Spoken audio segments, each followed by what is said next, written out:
Hello there! Ready to take your Google Meet sessions to the next level? In this video, I show you how to dive into screen sharing on Google Meet.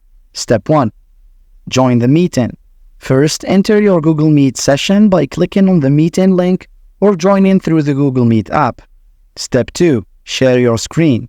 To begin sharing your screen, navigate to the bottom of the meeting window and click on the Present Now button. This action will prompt a menu to appear. Step 3.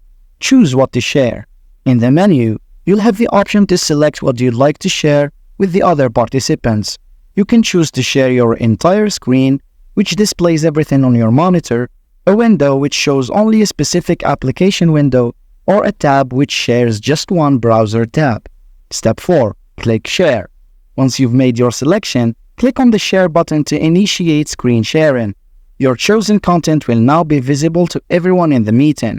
Step 5, and it is optional. Unpin your presentation.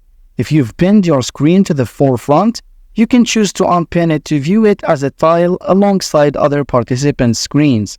And just like that, you're all set to share your ideas, presentations, or anything else you'd like to showcase during your Google Meet session.